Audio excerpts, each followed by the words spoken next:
Nosotros también la apoyamos en lo que podíamos, dada el excelente desarrollo que tuvo durante la maestría, y fue así que llegó a un final exitoso. Así es que muchas felicidades de nuevo, Milena. Ya veo que estás preparada como para realizar la presentación, así es que adelante, muchas gracias. Muchas gracias, ingeniera Zulma, por la bienvenida. Bienvenidos a todos. ¿Me escuchan bien, verdad? Sí. Sí, Ok, bienvenidos a todos. Les agradezco el interés. Sin más preámbulos, vamos a empezar con este webinario correspondiente a la maestría en gestión de riesgos de desastres y adaptación al cambio climático, cuyo tema principal son las variaciones morfobiométricas de Aedes aegypti y su relación con variables ambientales urbanas y rurales de áreas endémicas de dengue en Paraguay. La que les habla, Milena Britos, mi asesora fue la doctora Antonieta Rojas de Arias. Vamos a hacer una pequeña introducción y vamos a hablar sobre el cambio climático según el IPCC 2018, que nos narra que consiste en variaciones del estado del clima que pueden ser identificables en esas variaciones del valor medio o en una variabilidad de sus propiedades, que persiste durante largos periodos de tiempo. Generalmente son decenios o periodos más largos, y estos cambios pueden deberse a procesos internos naturales o forzamientos externos, tales como modulaciones de los ciclos solares, erupciones volcánicas o también cambios antropogénicos persistentes en la composición de la atmósfera. Según EBI 17, estos cambios ineludiblemente alterarán los ciclos de vida de muchísimas especies y de aquellas como nuestro protagonista principal de esta tarde, que es el mosquito llamado Aedes aegypti. Ese es su nombre científico, considerado un problema importante para la salud pública porque es el vector principal de varias enfermedades o estados febriles como el dengue, el Zika, el chikungunya. Entonces, varios autores coinciden en que la temperatura es el factor más crítico, ya que de ella depende la densidad vectorial, la capacidad vectorial, es decir, va a aumentar o va a disminuir la supervivencia del vector. Además, la temperatura condiciona la tasa de crecimiento poblacional de estos insectos. Cambia también la susceptibilidad de dicho vector a los patógenos, modificando su periodo de incubación y su patrón de transmisión estacional. Para darle un contexto más nacional, en Paraguay el dengue es una enfermedad considerada endémica desde 2009. Posee ciclos epidémicos que se repiten cada 2 o cada 3 años con la presencia de diferentes serotipos en circulación. Según Melo Román, el número de muertes ha ido aumentando, así como también el número de casos en la población. Y varios autores coinciden en que el cambio climático afectará de alguna forma a todos los países del mundo, pero Paraguay es uno de los países de América Latina que sufrirá el impacto de este cambio climático en mayor medida. ¿Por qué? Porque las predicciones marcan un aumento de la temperatura y de eventos extremos que podrían favorecer la proliferación del vector y un aumento, por supuesto, en el caso de números, en el caso de dengue o cualquier otra enfermedad transmitida por este vector. De hecho, existe la tendencia de aumento en el número de casos para diferentes escenarios donde se observa vulnerabilidad al aumento de la temperatura y la precipitación, según CEPAL. Vamos a adentrarnos de a poquito en el tema. Vamos a hablar un poquito acerca de los artrópodos que tienen que ver con el Aedes aegypti, las variaciones ambientales y el cambio climático y cómo se relaciona con el ordenamiento territorial y cómo estos factores pueden conllevar a que existan variaciones fenotípicas, es decir, en el aspecto externo de este vector y que probablemente contribuya a la estructuración o segregación, es decir, que se puedan formar poblaciones, o sea, subpoblaciones dentro de las poblaciones.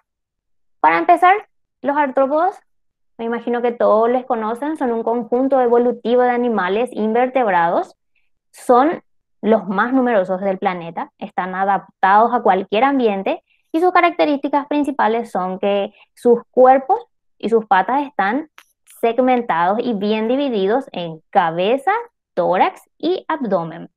Aquí encontramos, aquí está el grupo de los insectos, donde tenemos a los mosquitos, donde tenemos a nuestro protagonista que es el Aedes aegypti, que como bien dije es considerado uno de los mayores problemas de salud pública debido a su papel transmisor y debido a que es considerado el mosquito más dependiente del ambiente urbano. Su hábitat está íntimamente relacionado con las condiciones domiciliarias y peridomiciliarias que ofrece el modo de vida de las poblaciones humanas. Por eso es considerado un mosquito doméstico o urbano. Un poquito más adelante vamos a hablar de las características del ciclo biológico. Ahora vamos a pasar a las variaciones ambientales y el cambio climático, que como mencionamos, el clima influye de manera decisiva sobre gran parte de los artrópodos. Y es muy probable que el efecto del clima sobre las enfermedades transmitidas por artrópodos se observe al variarse los límites de la temperatura y la humedad. De hecho, varios autores coinciden y dan hincapié en que los artrópodos dependen del clima y que es específico para su epidemia. Y coinciden también en que es muy probable que las epidemiologías de estas arbovirosis se vean profundamente influenciadas por un cambio climático futuro.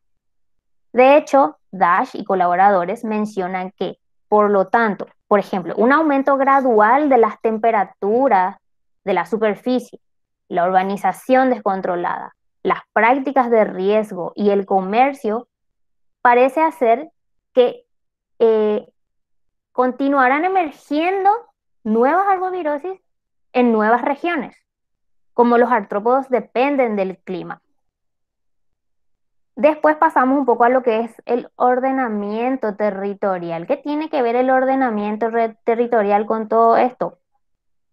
Bien sabemos que la apropiación del espacio geográfico da como resultado grandes y profundas transformaciones o cambios en los ecosistemas. Estos donde se evidencian especialmente en los procesos acelerados de urbanización que vive nuestro planeta. Entonces el espacio geográfico es cada vez más artificial y la naturaleza es transformada a ritmos desiguales. En este sentido, para una mejor comprensión de los procesos históricos o procesos territoriales que implican a la urbanización, podría permitirnos identificar particularidades del contexto, el cual podría a su vez aportarnos elementos importantes para la prevención integral del dengue y de otras arbovirosis a escala urbana. Entonces, por su carácter especialmente y preferentemente urbano, las condiciones espacioambientales de las ciudades, tanto en espacios públicos como en espacios privados, integran un conjunto de factores que pueden afectar la presencia y la abundancia del Aedes aegypti, que es el vector del dengue.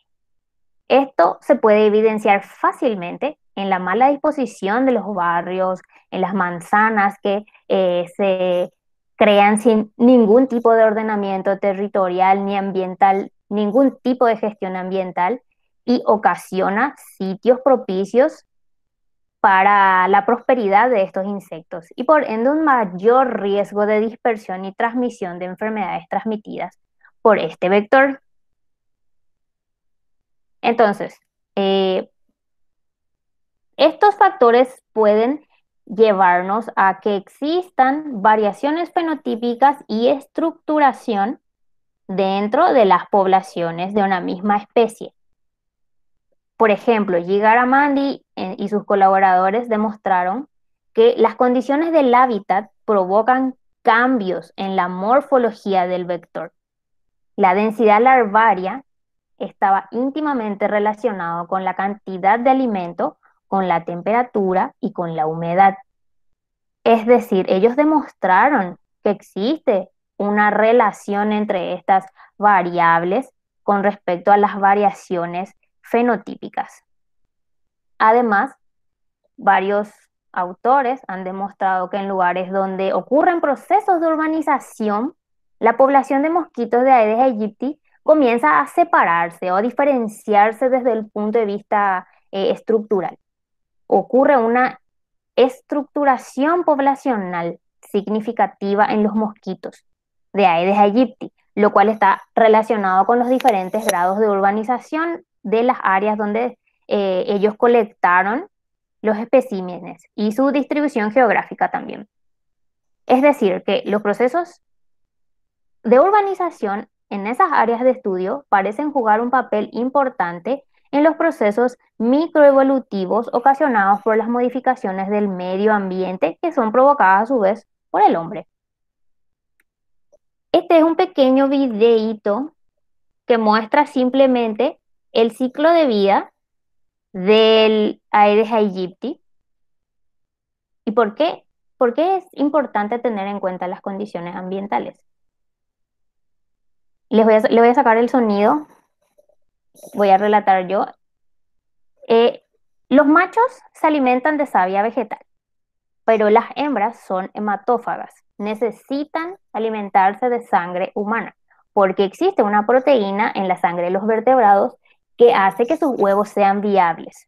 Al momento de la cópula entre ellos, ella va a necesitar esas proteínas para que sus huevos puedan llegar a desarrollarse. Entonces, una vez que pasa eso, ella va a buscar los sitios propicios para poner sus huevos. Ahí vemos cómo ella se está alimentando a través de la probóscide, que es el aparato bucal especializado para la ingesta de sangre. Ahí. Bueno. Entonces ella lo que va a hacer es ir a colocar sus huevos en los sitios propicios para que las larvas puedan crecer. Generalmente son los recipientes que ya tienen agua o pueden ser también los huequitos de las plantas, de algunos troncos, cualquier lugar que pueda contener agua. Primero son blancos y después se tornan negros y cuando las condiciones se dan, necesitan aproximadamente 40 minutos nomás de contacto con agua para que los huevos, las larvas eclosionen de los huevos. Vamos a ver ahí, esta es la primera larva de 4 estadios larvales, que son los característicos. Larva 1, 2, 3 y 4, cada una es más grande que la precedente. Esta es la etapa en la que más se alimentan y son bastante móviles, tienen movimientos serpenteantes. Y están así hasta llegar al estado de larva 4, que es la etapa final de larva. Luego van a pasar a una fase intermedia entre la fase aérea y la fase acuática, que es el estado de pupa. Esta es una etapa transitoria donde ellos ya no se alimentan, pero igual son bien móviles, se mueven bastante, pero permanecen más cerca de la superficie esperando el momento de emerger y convertirse en adulto. Como vemos nuevamente, emerge el adulto, en este caso una hembra, y va a comenzar nuevamente el ciclo, empezando por la ingesta de sangre. Ok.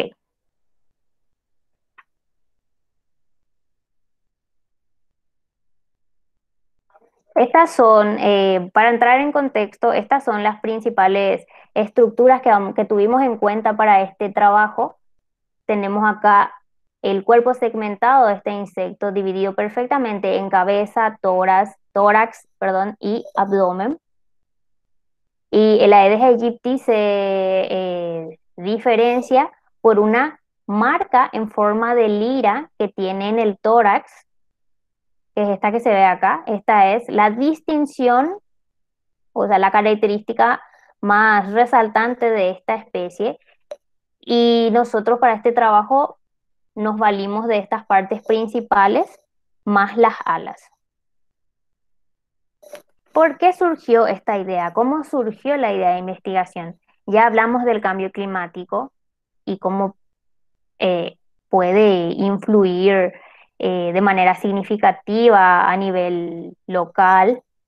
Además, uno de los grandes desafíos científicos actuales es comprender la manera en la que el cambio climático puede afectar la visión futura de la epidemiología en lo referente a enfermedades transmitidas por vectores, en este caso de Aedes aegypti.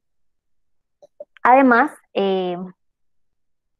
ya hablamos también de la apropiación del espacio geográfico y de la aproximación del hombre al vector y los factores socioeconómicos que circundan esta relación. Entonces, teniendo en cuenta todas estas características y como no existen varios estudios en Paraguay que exploren el efecto ambiental sobre rasgos fenotípicos del vector, se pretende con este proyecto recabar información acerca de la biología del mosquito y cómo influyen las condiciones ambientales en la respuesta morfológica de este vector. Para ello formulamos esta hipótesis que dice que las diferencias en las condiciones ambientales de los puntos de colecta, su distribución geográfica y la localización influyen en la estructuración de las poblaciones de individuos adultos de Aedes aegypti. Para ello también formulamos una serie de objetivos que el principal fue evaluar las variaciones morfobiométricas de Aedes aegypti y su relación con variables ambientales urbanas y rurales de áreas endémicas de dengue en Paraguay.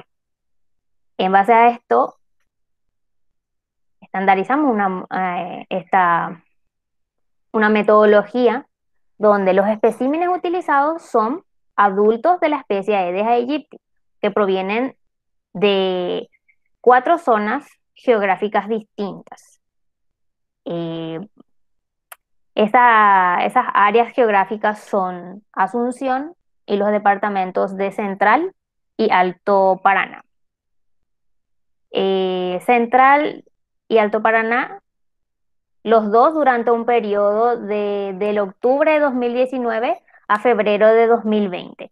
La zona de Asunción fue categorizada como una zona netamente urbana con escasa vegetación en el barrio Tacumbú, y después dentro del departamento central también elegimos a la zona de Itagua, específicamente el barrio Las Colinas del distrito de Itagua, conocida mayormente como Ñupoí, que era una zona intermedia. Después, para el departamento de Alto Paraná, seleccionamos Mingaguazú y Ciudad del Este. Mingaguazú consideramos como una área netamente rural y Ciudad del Este como un área intermedia. Lo que hicimos fue colectar en ovitrampas huevos, larvas y a veces hasta pupas en puntos fijados. Las trampas son unas macetitas de plástico que se pintaron en color negro, los cuales tenían adheridas unas paletas de cártex a cada lado que servían para que las hembras pongan allí los huevos. Las macetas contenían agua de grifo con el fin de crear los sitios propicios para la puesta de huevo.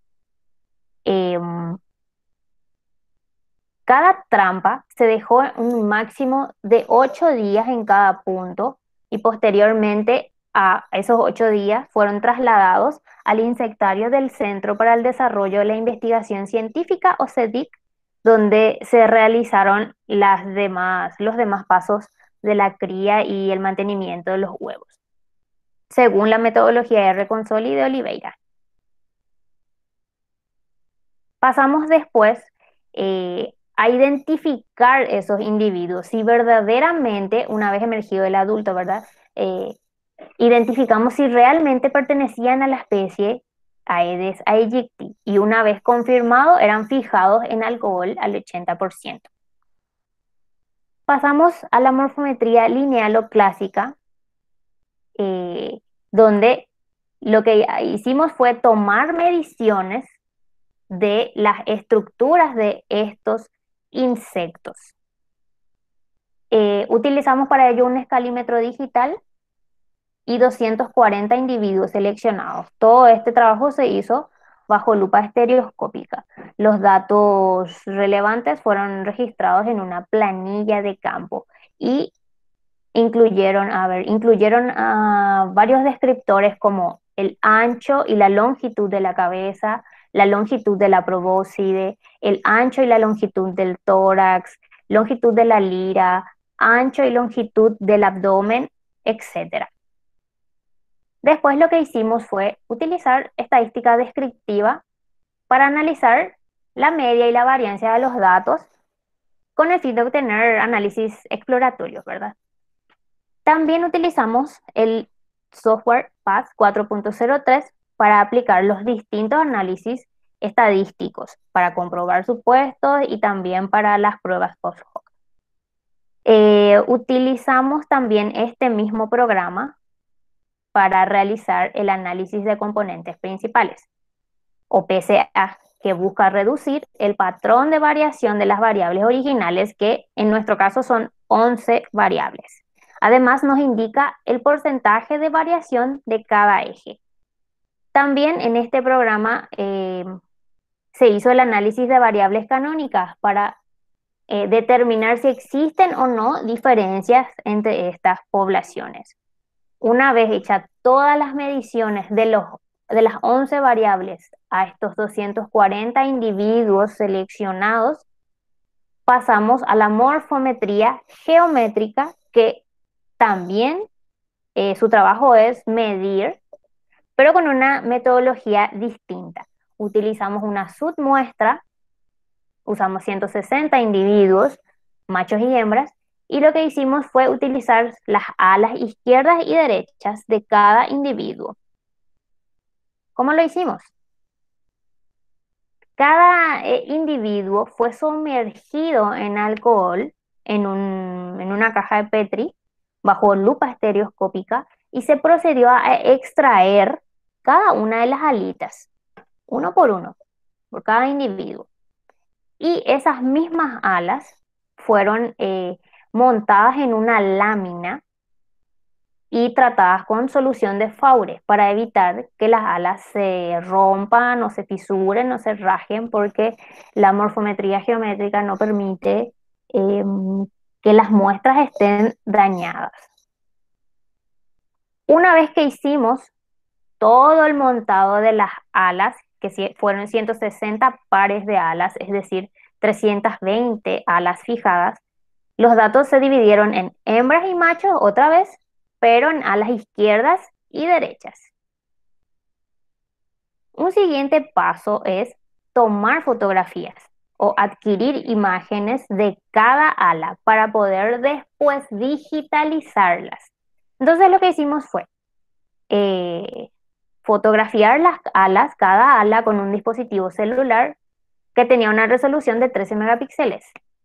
Para estandarizar la toma de fotografías y evitar los errores de medición, se utilizó en todos los casos el mismo aumento de la lupa, la misma distancia, y a su vez las fotografías tenían como guía una hoja milimetrada adosada a la lámina.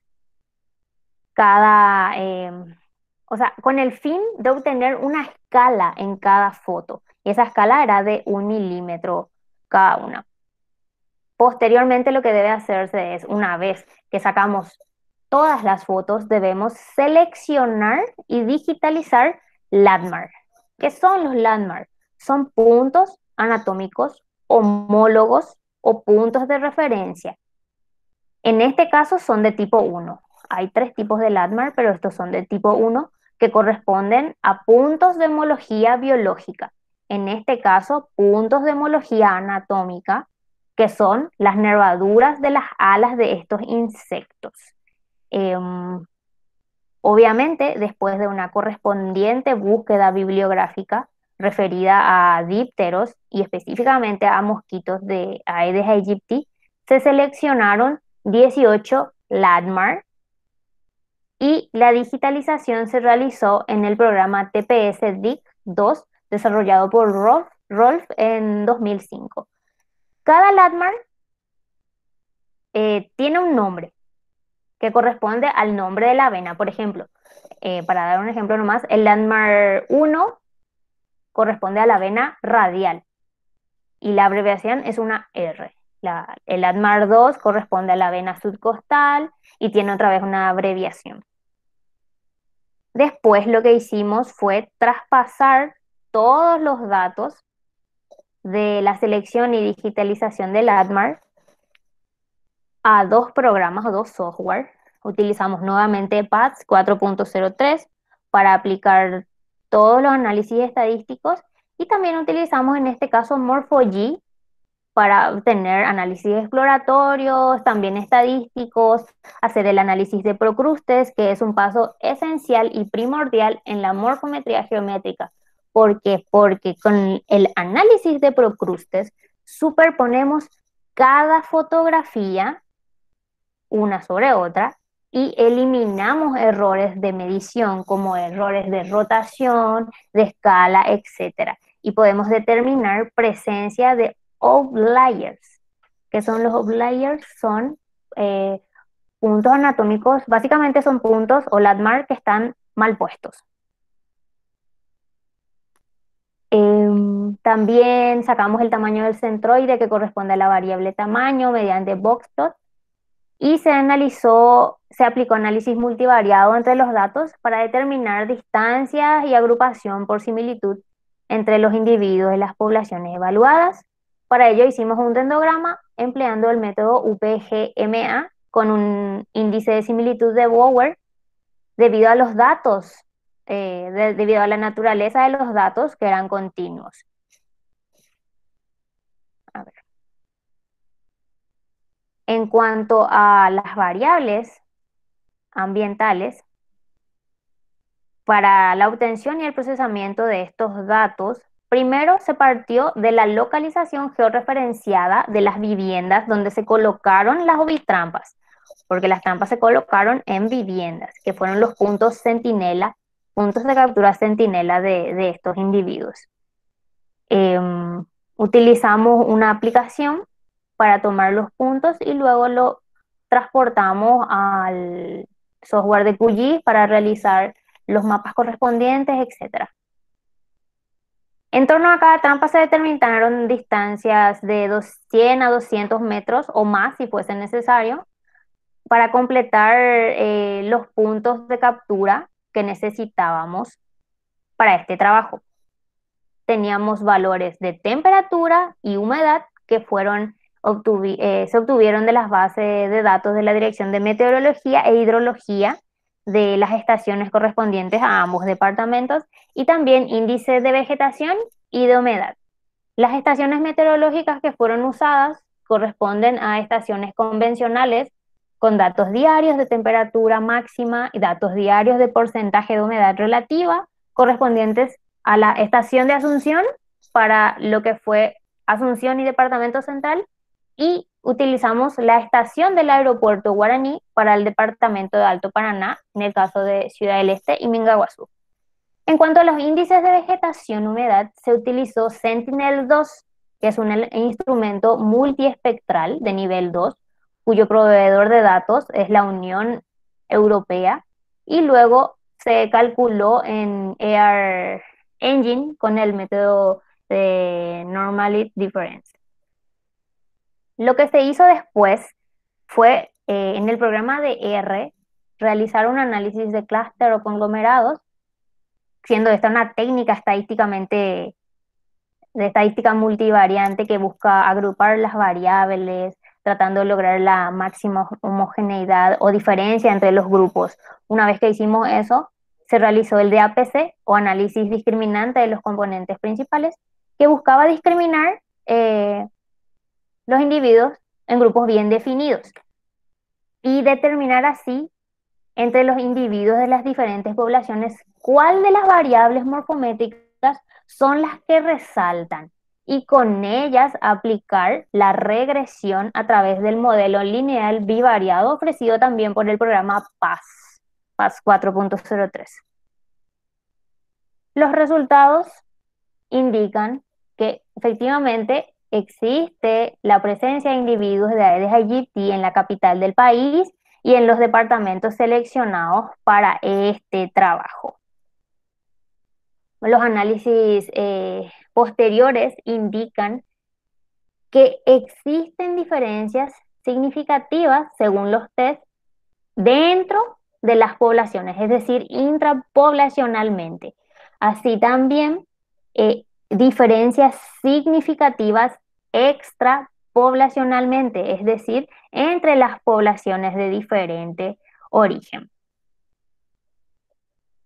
En la evaluación de las características morfológicas del tamaño, la evaluación arrojó que tanto hembras como machos son similares en aspecto, pero diferentes en tamaño.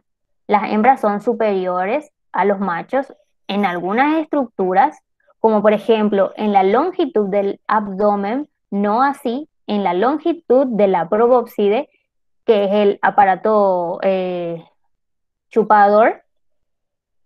También pudimos notar que las hembras poseen palpos más cortos que los machos y las antenas son mucho menos plumosas que los machos. Poseen escamas blanco-plateadas en el abdomen y las patas. Todo esto concuerda con lo expuesto por Buddy y Borror, indicando que en los mosquitos los sexos pueden distinguirse y determinarse por la forma de las antenas. Y también coincidimos con Consoli de Oliveira en que poseen manchas blanco-plateadas sobre un fondo oscuro y un dibujo característico en forma de lira en el dorso del tórax en cuanto a la identificación. Pasamos al PCA o análisis de componentes principales, donde los primeros 4 componentes principales explicaron el 59%, 13%, 7% y 4% respectivamente de la variación del tamaño en estos ejemplares machos.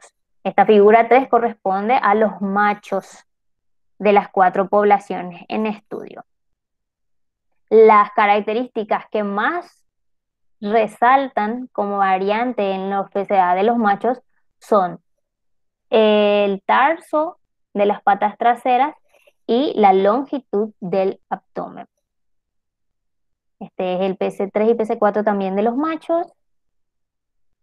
Y este es el PCA de las hembras, que también nos muestra un 58% de variación para el PC1 y un 14,3% para el PC2. Aquí también podemos ver que la característica más resaltante entre las hembras también corresponden a la longitud del abdomen y a la longitud de los tarsos de las patas traseras. También el PC3 y el PC4 nos muestra un porcentaje de variación que es un poco menor. Generalmente el PC1 es el que muestra el mayor porcentaje de variación. No se demostró que exista separación entre las poblaciones.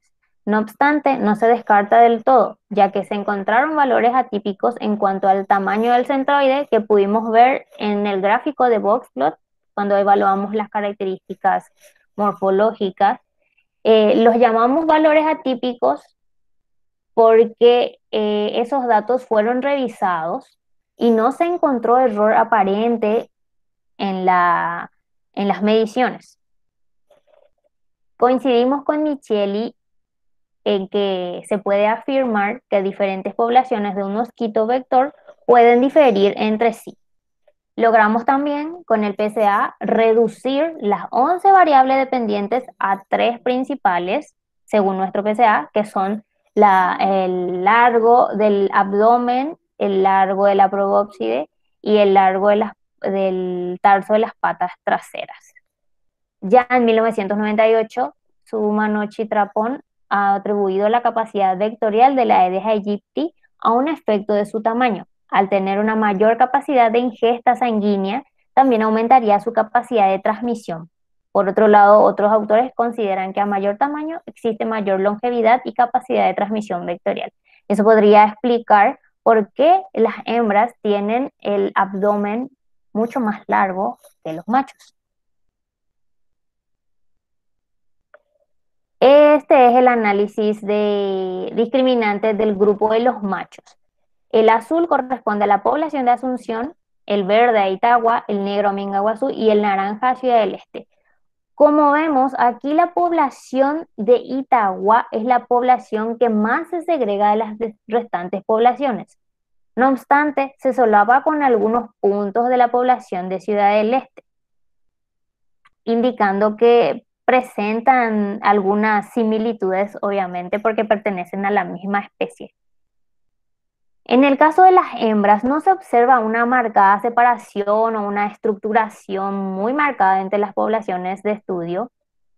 Sin embargo, los puntos solapados indican que comparten casi las mismas características.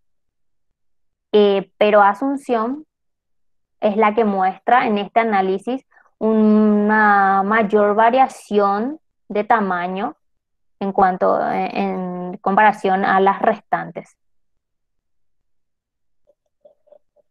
Como mencioné, Itagua y Ciudad del Este consiguen segregarse y Asunción persiste con mayor cantidad de variables para tamaño. Los procesos de urbanización pueden estar relacionados con diferencias entre poblaciones de la misma especie. Se advirtió, sin embargo, que en los machos y las hembras existen valores atípicos para las poblaciones que deben ser tomados en cuenta y monitoreados.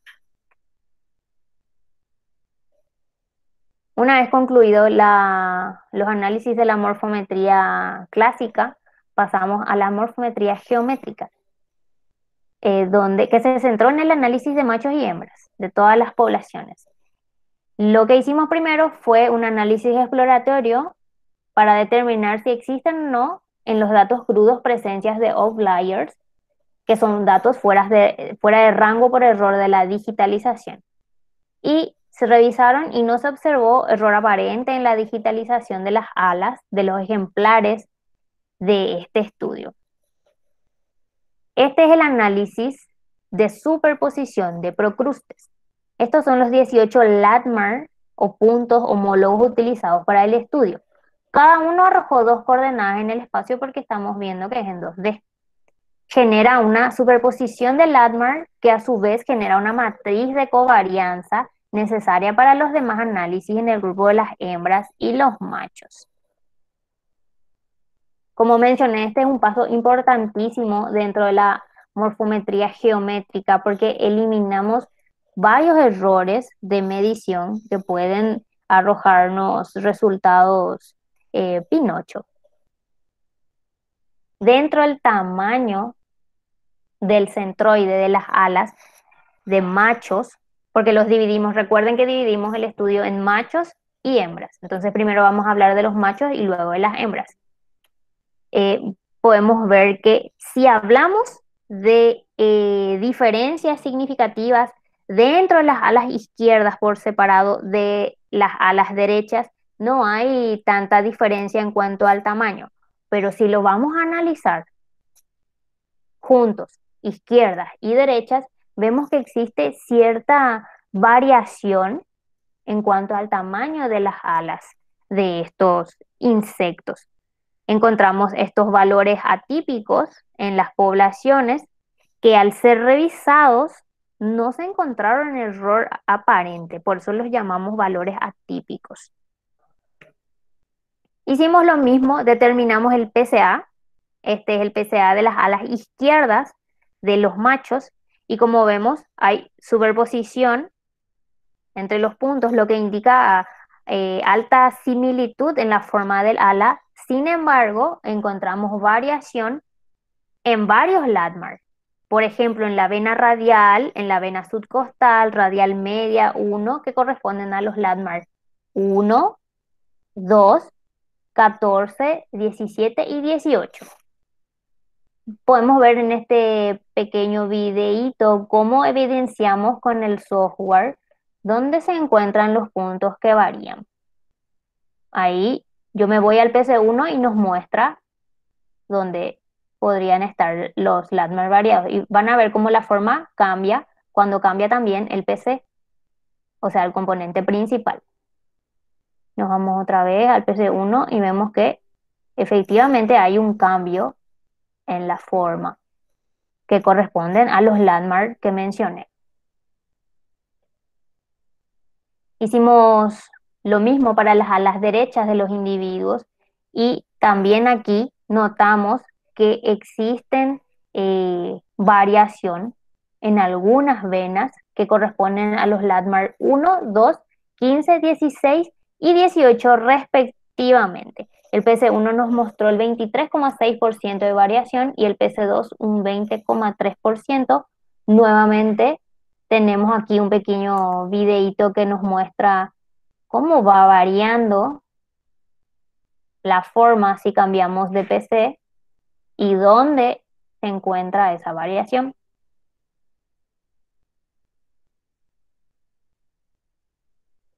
Ahí. Bueno. Posteriormente lo que hicimos fue un análisis canónico de las 4 poblaciones de los machos, ¿verdad?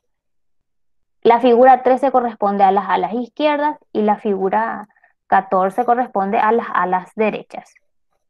Aquí demostramos que el conjunto de alas izquierdas, la población de Asunción, que corresponde al azul, acá tenemos las indicaciones, se segregan de los demás. No totalmente, pero tienden a segregarse.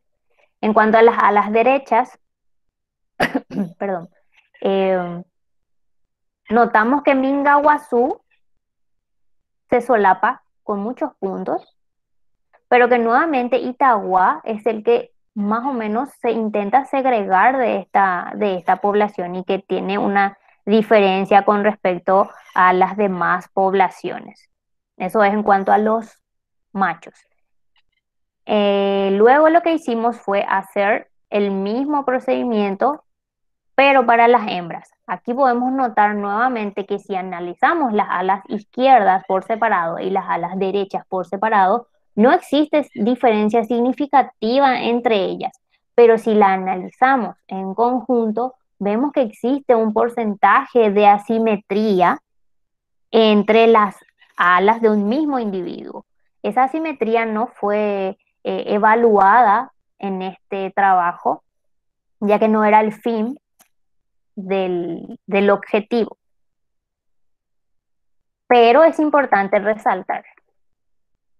Hicimos lo mismo, el análisis de componentes principales, en este caso las alas izquierdas de las hembras, y también encontramos que existe variación en el PC1 y PC2, correspondiente a los landmark 2, 3, 11 y 12, y para el PC2 landmark 1, 2, 3, 15 y 17. Aquí ya no les puse el videíto porque se torna un poco larguito y tedioso, pero aquí tenemos las alas de las hembras, las alas derechas de las hembras, y también existe un porcentaje de variación del 39% para el PC1 y un porcentaje de variación de 12,6% para el PC2. Nuevamente aquí varios puntos o varios landmarks cambian o varían.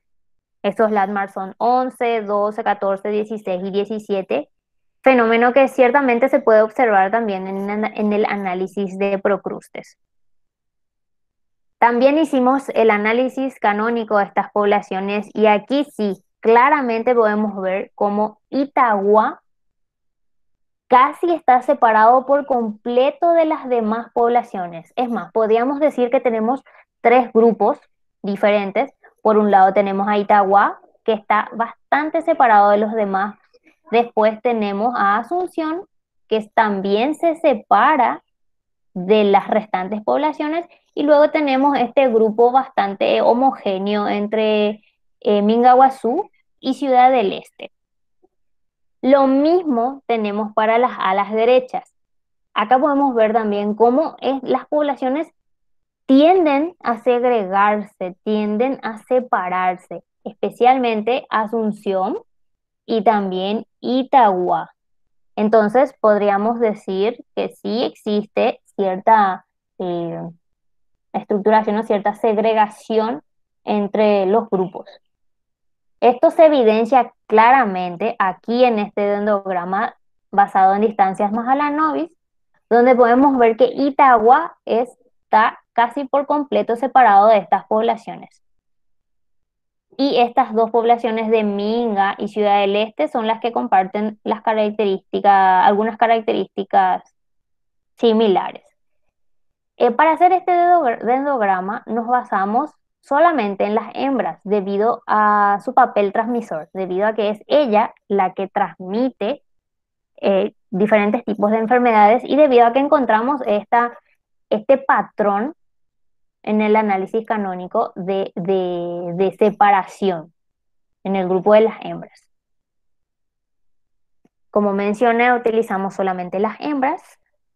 Además, este dendrograma nos arrojó un coeficiente de correlación de 0,90, donde se observa que las poblaciones se distribuyen de forma diferente y es evidente que hay diferencias significativas entre ellas.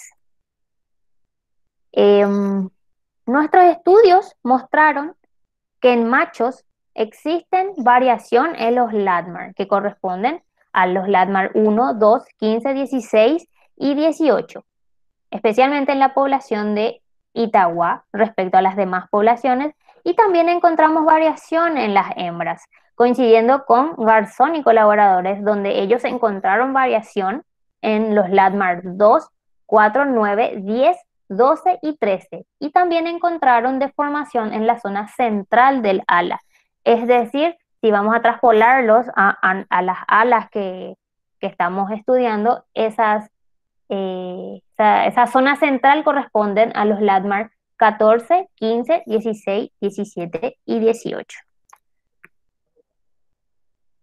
El shape o la forma es uno de los aspectos más visibles del fenotipo de un individuo y llega a proporcionar una relación directa entre genotipo y ambiente, como lo mencionan varios autores. Y si hablamos a un nivel biomecánico, el nivel de ampliación de la formación de las venas puede determinar las variaciones aerodinámicas de las alas, que a su vez otra vez está relacionada con la capacidad del vector del vuelo y de la dispersión.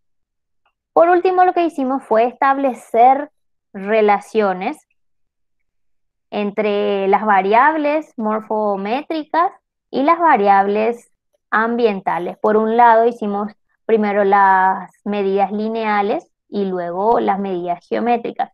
El verde corresponde a los machos y esta naranjadita a las hembras. Para la interpretación, las R representan las correlaciones y las P la significancia estadística en todos los casos. Podemos notar que efectivamente existe una relación entre las variables seleccionadas aquí con la temperatura. En cuanto a la variable humedad, hay una relación positiva y estadísticamente significativa para TA. Después, en el caso del índice de vegetación a 100 metros o en dBi, la estructura TA es la que representa una correlación débilmente positiva, pero estadísticamente significativa. En cuanto a las hembras, encontramos una relación negativa con la temperatura, tendiendo a una correlación moderada para CL. En cuanto a la humedad, casi todas presentan una correlación positiva, estadísticamente significativa, y tenemos una correlación negativa para PL, marginalmente significativa hablando estadísticamente. En todos los casos se asume una correlación débil, pero varios de ellos tienen una significancia estadística. En cuanto a las medidas de las alas, Utilizamos solamente las alas izquierdas de las hembras debido a que encontramos ese patrón de segregación y notamos que solamente encontramos esta relación moderada con la variable del índice de humedad aquí, de R-4 y P 0,004 a 100 metros. Y esa fue la única correlación que encontramos dentro de las variables de las alas. Como ya mencioné, la hembra tiene la capacidad de transmitir las enfermedades, por eso la utilizamos para esta correlación. Determinamos que no hay relación de alas con las variables ambientales, no así con Ciudad del Este en relación a los valores de NDVI y los centroides del ala izquierda de las hembras pertenecientes a esa población. Y esto puede deberse a las diferencias entre las variables microclimáticas y aquellas obtenidas a nivel macro, que se establecen en torno a los lugares de captura y de cría. Este estudio nos ha permitido afirmar la hipótesis de trabajo al demostrar que las diferencias en las condiciones ambientales de los puntos de colecta influyen en la estructuración de las poblaciones de este estudio. Mostró también que las variables lineales presentan relación con variables ambientales urbanas y rurales. La humedad y la temperatura parecen jugar un papel importante en la conformación del tamaño de estos individuos, al establecerse que variaciones en su estructuración se relacionan positivamente con aumentos de la humedad y negativamente con la temperatura. Resulta indispensable para futuros estudios aumentar el número de muestras, afinar la captura de las variables ambientales y climáticas a un nivel de microclima, con el propósito de establecer relaciones quizás más rigurosas. Este estudio genera información que puede ser relevante para explicar patrones y o variaciones en la transmisión y en la dispersión de estos vectores. También puede ser de gran relevancia para el programa de control de vectores, que al haber sido estandarizado se puede aplicar como un monitoreo de rutina. Puede dar hincapié a otros estudios que tengan que ver con resistencia a insecticidas o esterilización de machos. Además, estos hallazgos sientan las bases para la creación de un mapa de riesgo de dispersión basados en condiciones bioecológicas y sociales. Agradecemos profundamente al Centro para el Desarrollo de la Investigación Científica, o CEDIC, que es mi lugar de trabajo y el lugar donde realicé todos los experimentos. También al Laboratorio de Mutagénesis, Carcinogénesis, Teratogénesis Ambiental de la Facultad de Ciencias Exactas de la UNA, a Prociencia, al CONACYT y a la Universidad Católica por brindarnos un espacio de estudio y la oportunidad de llevar a cabo esta maestría. Por supuesto, a mi tutora, la doctora Antonieta Rojas de Arias, que fue el pilar que me sostuvo durante todo este tiempo. Y este es el equipo de trabajo, la doctora Antonieta Rojas de Arias, que es la tutora principal, el magíster Elvio Galloso, que participó en gran parte del trabajo, y la que les habla, Milena Britos. Muchas gracias a todos por su atención. Muchas gracias, Milena. Excelente presentación. Y bueno, felicitarte una vez más por el enorme desafío que significó realizar tu tesis en tiempos de restricciones. En un momento dado fue una preocupación para todos, pero como decimos, lo supiste pasar perfectamente bien. Yo tengo una pregunta, Milena, al respecto. Estuviste diciendo que este tipo de estudios es nuevo en el país, es la primera vez que se realiza esto en el país, de tu mano sobre todo, ¿verdad?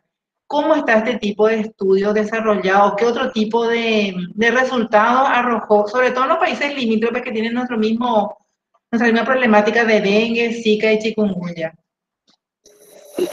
Sí, los que yo sepa, el país que más trabaja con este tipo de datos es Brasil. Ellos tienen un porcentaje muy grande de estudios referentes a enfermedades arbovirales y en especial de Aedes aegypti. Es bien conocido el Instituto Fiocruz por sus trabajos en cuanto a vectores, y ellos fueron los que determinaron, para hacer una comparación nomás, que los procesos de urbanización tienden a hacer que se creen subpoblaciones dentro de las poblaciones de los mosquitos, consecuencia de los cambios en las condiciones ambientales de ese sitio.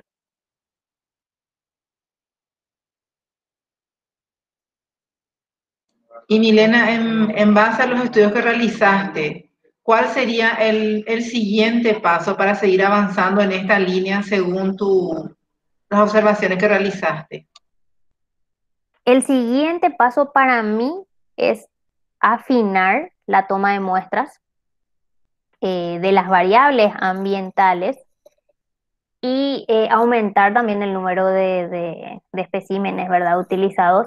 Y como mencioné, utilizar estos datos para realizar un mapa de riesgo que esté enfocado en condiciones ambientales y condiciones sociales.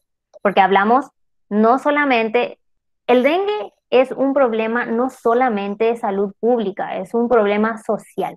Acá entran muchísimos factores como eh, la vulnerabilidad económica, la vulnerabilidad física y estructural, que es bien sabido que en Paraguay las poblaciones están altamente vulnerables. Entonces, uno de los desafíos sería tratar de crear ese mapa de riesgo que tenga que ver con las condiciones ambientales y las condiciones socioeconómicas de las poblaciones vulnerables. Para ello vamos a necesitar hacer una serie de estudios a nivel social y también a nivel epidemiológico.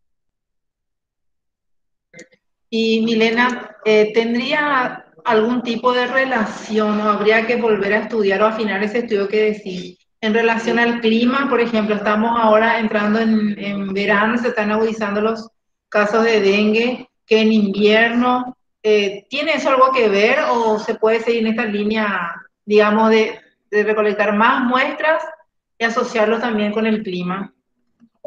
Se puede seguir en la línea, profe.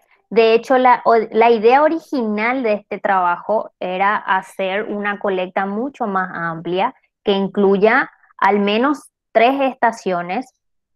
En este caso incluimos solamente 2 estaciones que fueron primavera y verano, debido a que nos agarró este tema del COVID-19 por sorpresa, ¿verdad? Pero podríamos extenderlo incluso a 2 años de colecta o más si se puede.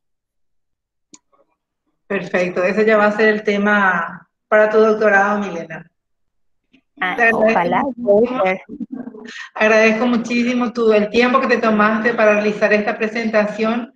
Agradezco también el tiempo de los demás participantes y recordarles que las presentaciones tanto de Milena como de los demás anteriores expositores están disponibles en la página web del CTA. Y también quiero invitarles y anunciarles la siguiente presentación que la va a dar el magíster José María Oliver Valdés, con el tema detección de traitominos resistentes a insecticidas piretroides del Chaco paraguayo, utilizando herramientas moleculares y su relación con la variabilidad climática. Esta exposición tendrá lugar el día 11 de diciembre y el enlace que oportunamente les estaremos remitiendo a través de las redes. Muchísimas gracias a todos, que tengan muy buenas tardes, buen fin de semana.